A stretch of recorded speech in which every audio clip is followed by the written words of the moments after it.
oolmaan zinnu akka kanatti jalqaba. Egaa kana booddee gara bitta akka ishee nu geessitu hin beeknu ishee duukaa deemna. Garuu oolmaan zinnu akkamii kan jedhu namoonni gaaffii qaban hundumti keessanii Zinnaash Olaanii doorsis akka kanatti jalqabdi oolmaa ishee.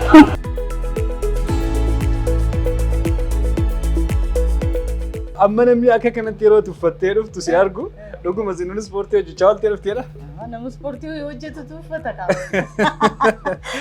Ani hin qoostasee. Qoosaa miti. Wajjin ooluuf Har'a guyyaanuma koo si wajjin ooluuf isa dhugaa. Zinnuun eessa oolti? Zinnuurraa namoonni maal baratu? Yeroo tokko namoonni keenya baay'een jireenyi isaanii hin beekamu. Eessa oolu, maal hojjetu, ganama isaanii akkamitti jalqabu, sa'aatii meeqatti hirribaa ka'u, fiigichi isaanii maal fakkaata wanta jedhu. Kanarraa immoo dhuguma namni hin barate. Dubartoota miti dhiirri baay'een namni baay'een iyyuu hin barate. Har'a si wajjinan oolaa mee eessa na geessita? Egaa har'a mana see deemnee ciree nyaanna. Mana kee taanaan natti tola. Egaa yeroo kaan yeroon baay'ee ariifadhuu fi ganama beellama fa'aa qabu ciree asii fudhadhee tanan deema. Amma garuu cireen mana jedhameerra. Gara manaatti deemna. Gara manaa deemneetu. Keessummaa bakkeetiin affeerra. Bakkeetiin affeerra. Tarii gaafiin beekamu. Konkolaataan koo gara kana jirti. Gara irraa. Haa ta'u.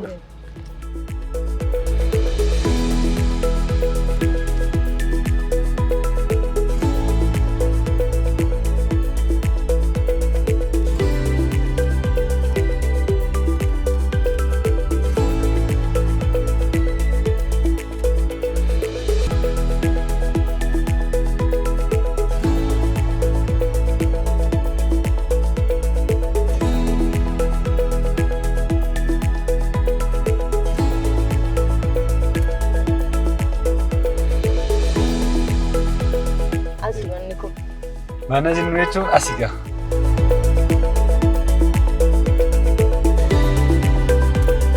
Asiin. Nigaa. Ijoollee akka mul'atanii. Manni kun mana eebbaa haa ta'u. Ganamatu waliin argin deemne.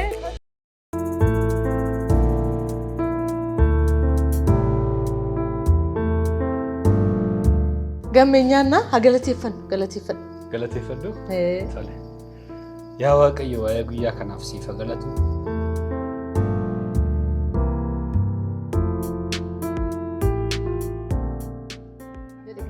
Dubbachuuf ciree bareedaatu qophaa'e. Yoo humnaan namte ijumaanuu jedhiga. Iji ilaalee maquufa. Daddafiitii akka dargaggeessaatti daddafee afaan kaa'adhu malee ani gaa hojii qabaati gara waajjiraattiin ariifadha. Daddafeen deema. Si dhiisee deemuu koota. Waan ati jette kana hojiirra oolchuufi hangaa kanarraa dafee qooddachuu duuba.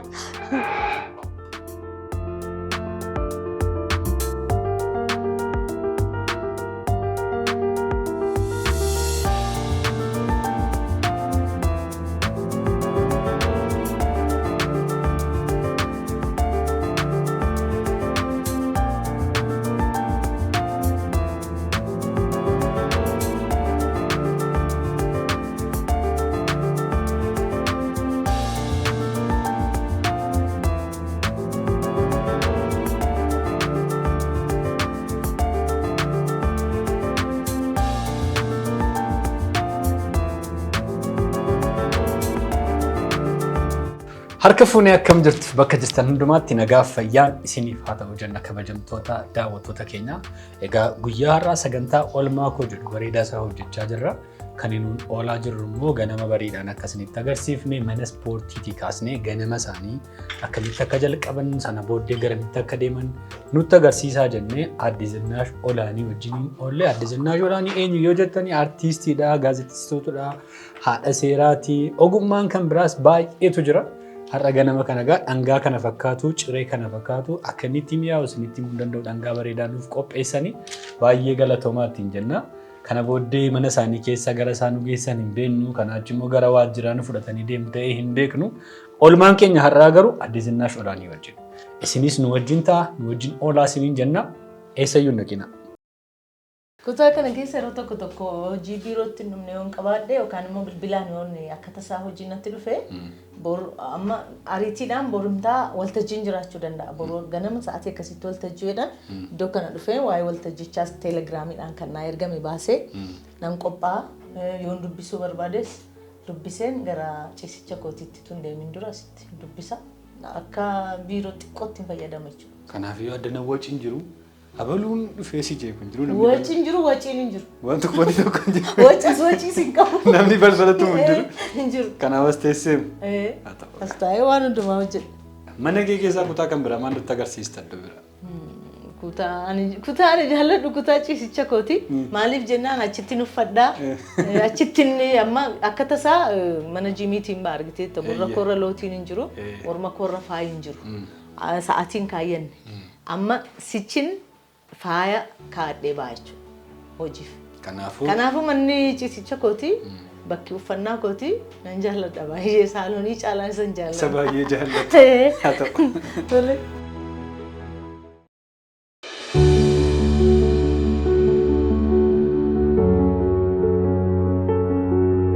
Uffata yeroo uffattu kabaja ati uummata sanaaf qabdu mul'isa.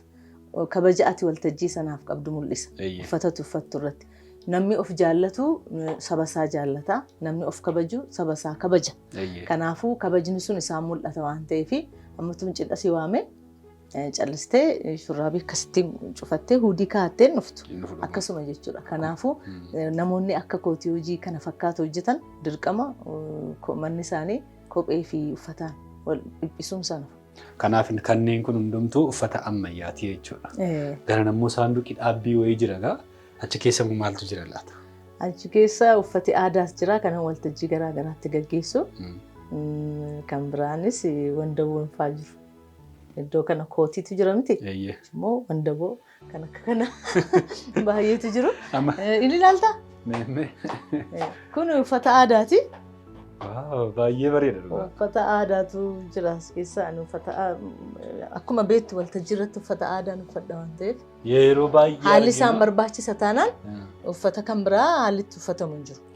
Garuu uffata aadaa as keessa jiru keessaa hinuman shakkaa godinni Oromiyaa hundumtu jira.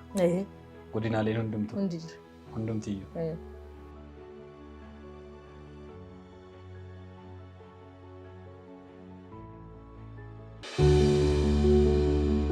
Meena barbaadi na argimes keessa.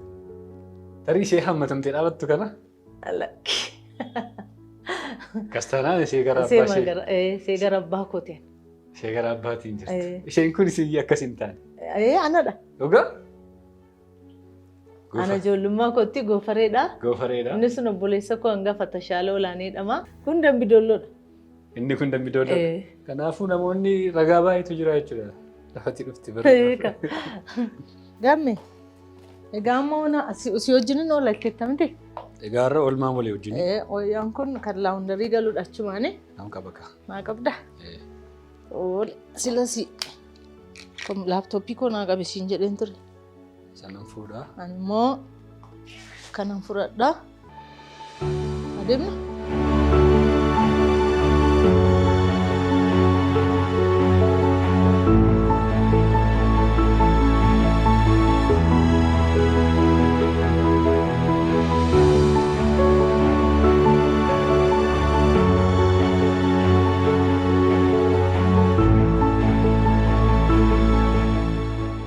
Namoonni baay'een magaalaa Finfinnee keessa yeroo dhufanii bitatti gala karaa baay'ee. Maaliif? Eessadha achidha. Iddoon isaa? Iddoon isaa. Ani kan si ajaa'ibu akkuma biyya kana dhufeeni yoon piyaasaa deeme malee faca'uu hin danda'u iddoo biraatti. Eessayyuu deemuuf piyaasaan dhaqa. Eessayyuu dhaquuf moo? Si jalaa badaa? Phaawulos jennaan goo addunyaan koo beektaa Phaawulos Alamaayyoo. Phaawulos Alamaayyoo. Isa wajjin waltajjii gaggeessine. Cha gurraacha. Eeyyee gurraacha. Gurraacha. Afaan Amaariffaatiin. Ingiliffaaf Amaariff.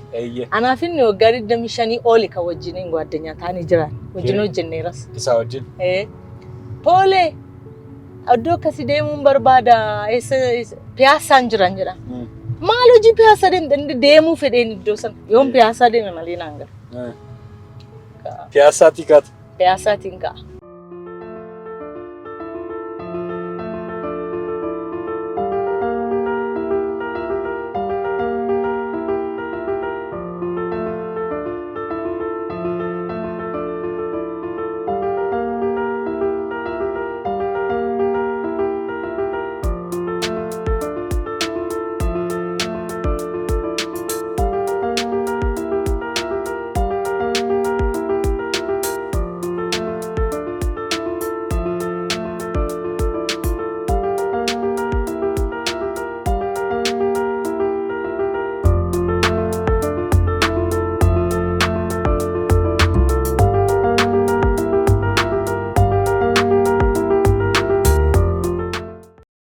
Egaan daawwattoota keenya har'a olmaan keenya Zinaash Olaanii wajjinidha. Amma yeroo kana waajjira isaanii keessa jirra.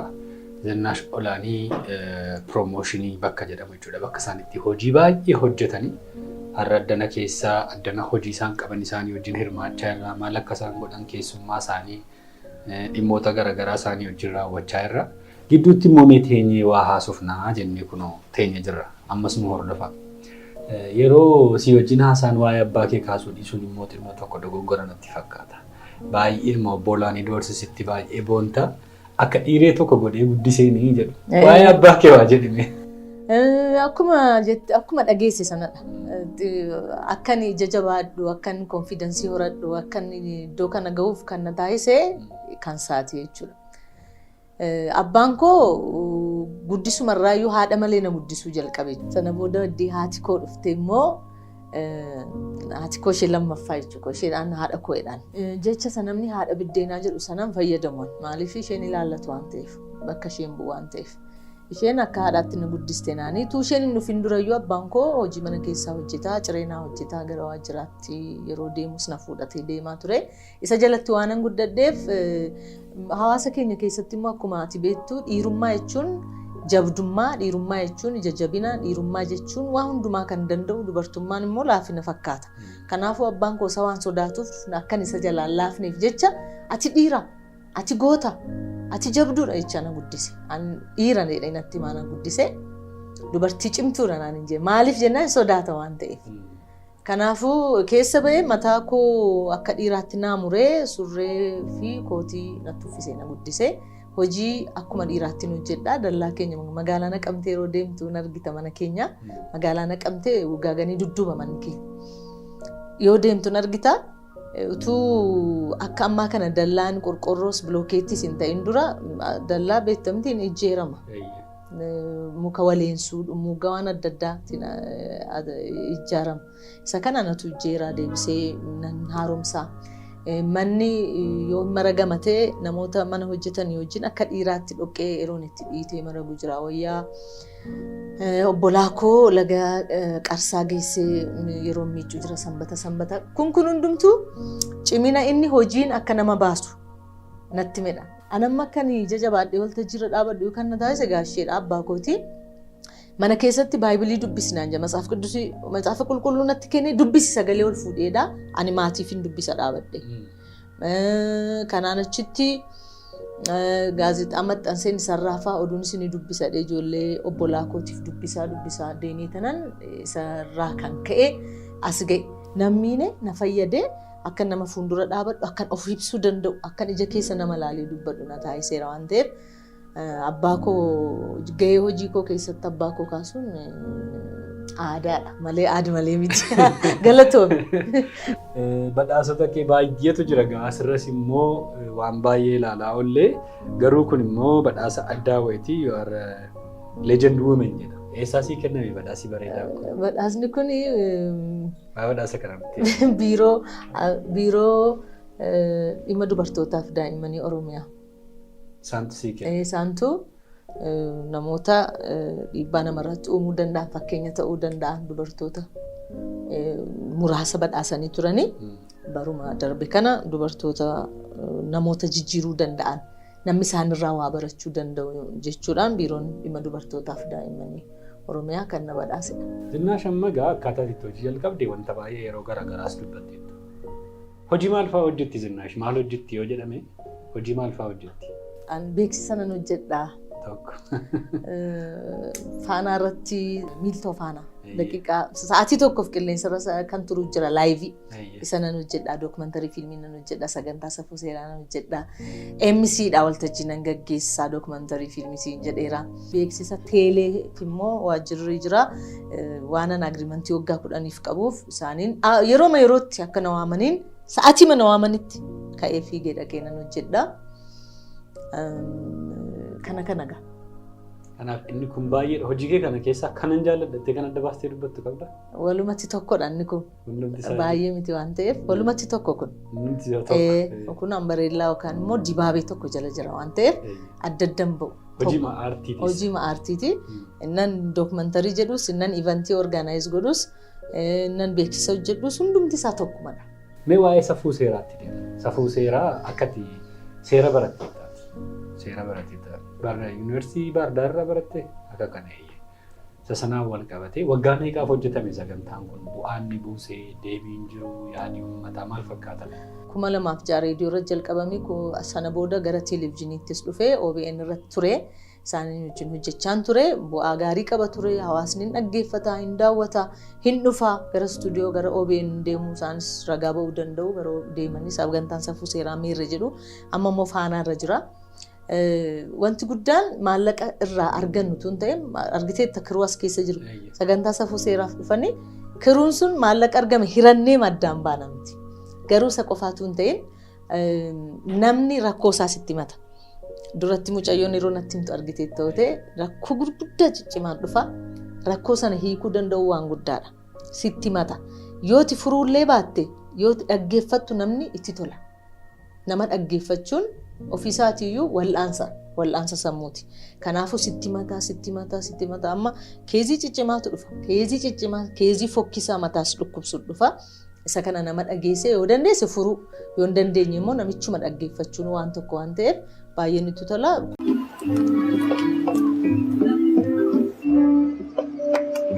Hawaasi isinii wajjin hirmaatee baay'ee deebii argata. Yaada uummataa amma gaafa nu seenee dubbisu ilaaluu dandeessa jira. Baay'ee namatti tola. Egaa geebii kun isaa fi badhaafamte immoo kan biraadha geebiin guddaan kun. Waancaan kun kan biraati. Yeroo sana hojjechaa waan tureef sagantaa safuu seeraa galii guddaa namoota gashan keessaa dhaabbatichaaf tokko ta'een badhaafame. Isa kana irratti taatoo taatee diraamaa garaagaraa irratti fiilmii garaagaraa irratti isin hirmaatta. Diraamaa reediyoodhaan darbu, kan televezyiiniidhaan darbu, fiilmii ba'u. Na yaadadha fiilmii tokko yoo wajjin hojjenneerra. Mitiire? Egaa inni sunoo yeroon si ga'ee iskiriiptii dubbiftee akkamitti inni immoo? Yeroon nama hin ga'u wanti jedhamu hin jiru. Yeroon hinuma nama ga'a. Akkaataa itti fayyadama keeti malee. Akkuma maallaqni nama ga'u hin jiru maallaqni nama hin geenyes hin jiru. Beektamti kana. Namni birrii yookaan immoo maallaqa bittinsu miiliyeenas itti dhangalaas ta'e birri tokkos itti laatte tokkumadha. Tariitii sagalee kee namoonni baay'ee ni beeku. 994 irraa kan haasa'usi. Herrega keessan guutuudha kan jedhu. Hafteen herrega keessanii gahaa miti. Herrega biraa guuttadha. Kan jedhu seera. Seenaadhaan gaaf tokko mucaan tokko dawwalee jechuudha bilbilee fito. Maqaa maayee keetiyyuu akkatti silkii haasofnu nu dhabne kaa'edhe. Eessarti jetteen ishee.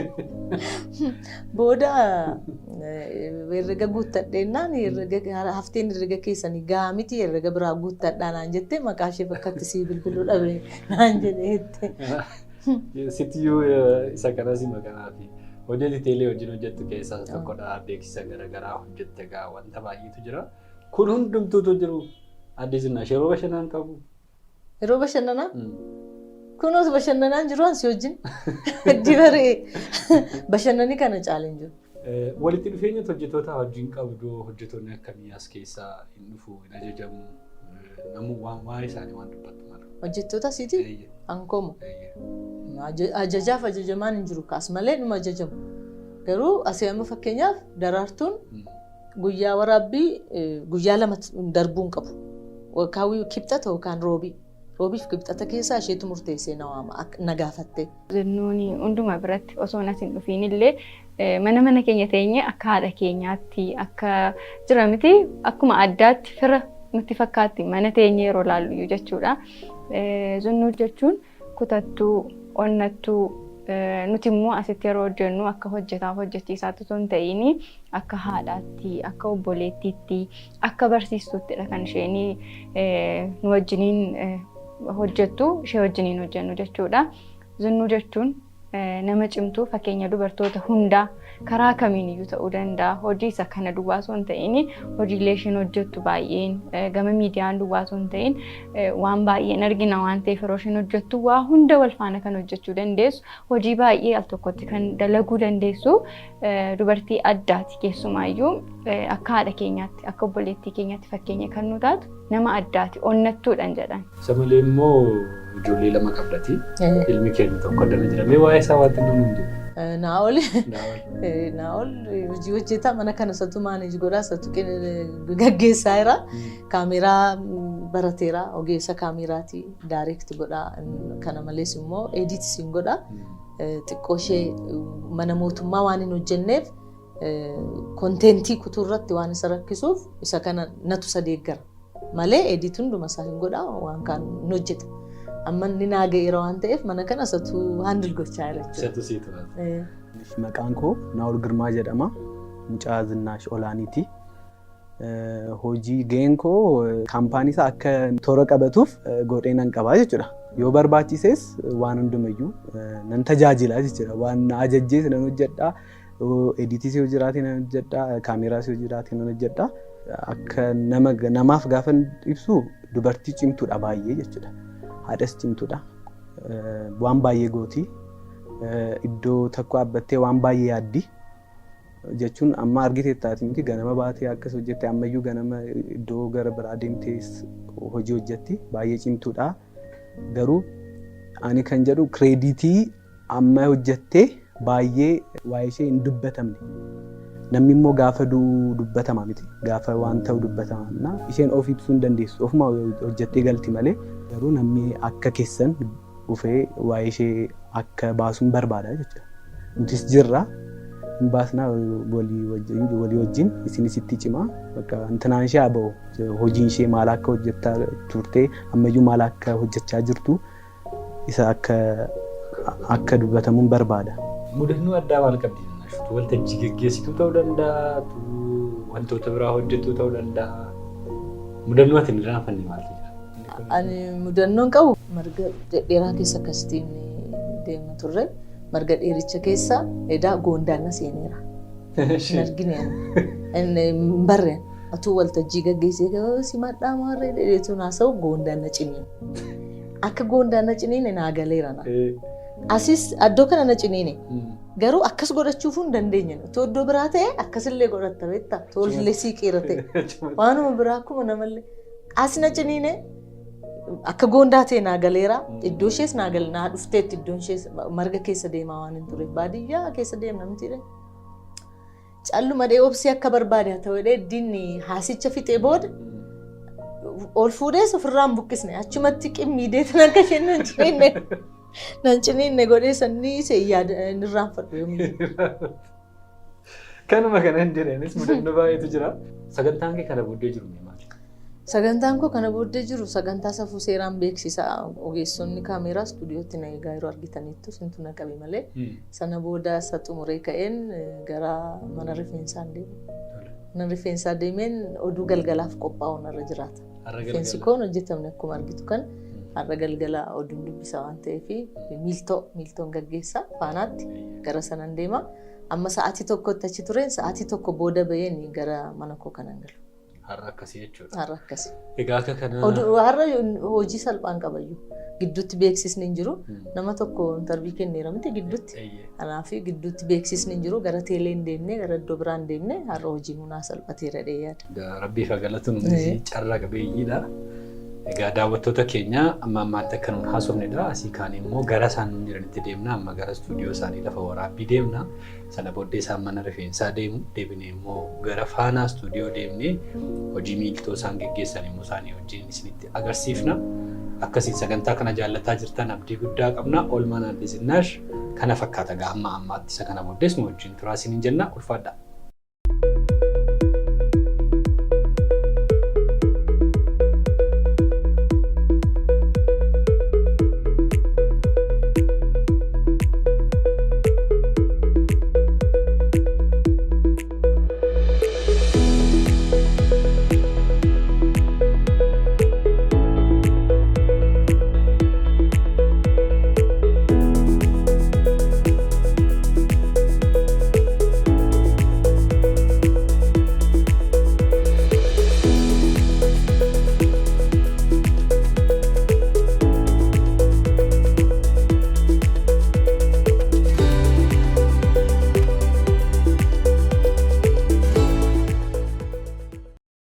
Maqaan koo Hirnaqachaa Hayilamaariyaam kan hin jedhamu gaazexeessaadha. Hojiidhaan jechaadha. Waggoottan kurnan darbaniif hojii gaazexeessummaa keessatti dabarseera.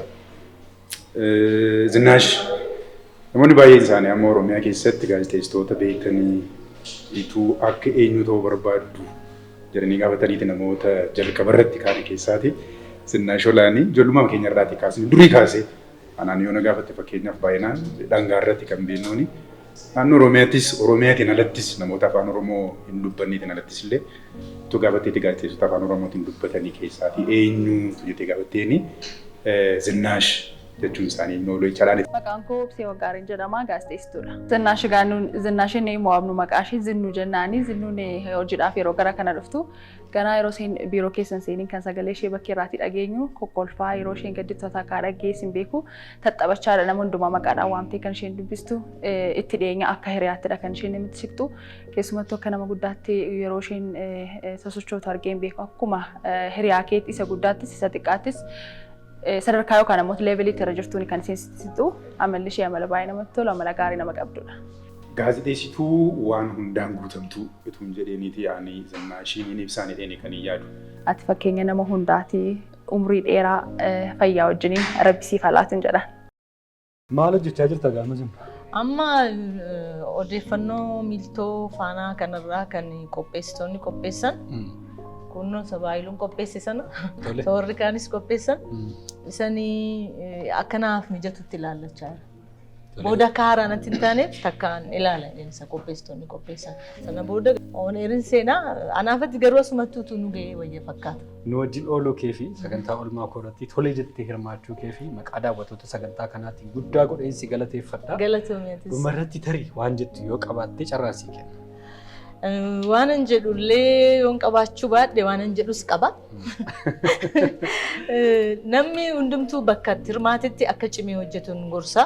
Cimaa hojjedhaa nama laalinaa keessumaa dubartoonni cimaa konfiidensii qabaadhaa ofitti amanamtummaa qabaadhaa hirkattummaa keessaa bahuudhaaf cimanii hojjechuun baay'ee barbaachisaa waan ta'eef kanuman jedhaa oolmaan koo kana fakkaata galatooma. Baay'ee galatooma.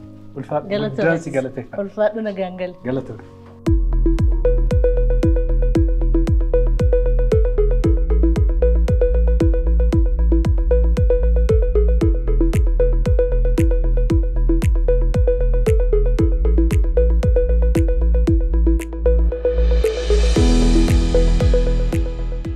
Eegaanuunis sagantaa keenya xumuruudhaaf deemna. Sagantaan oolmaa koo egaa jireenya namoota bebbeekamoo akkasumas kanneen hawaasa kana keessatti fudhatama qaban irratti xiyyeeffachuudhaan ganama lafa isaan barsiifatanii jalqabanii kaasnee oolmaa isaanii bakka isaan dhaqan hojii isaan hojjetan isaanii wajjin hojjechuudhaan isaanii wajjin dabarsuudhaan qophiin isin biraan geenyudha. Guyyaa irraa egaa akka nu daawwachaa ooltan Adii Zinnaash oolmaan ishee maal fakkaataa kan jedhu ishee wajjin oollee isinitti agarsiifnee turre sagantaa kana akkasiin jaallattan abdii guddaa qabna. Torbe keessummaa kan biraa wajjin walitti deebina nu daawwachuu keessaniif galatooma nagaa waaqaatiin.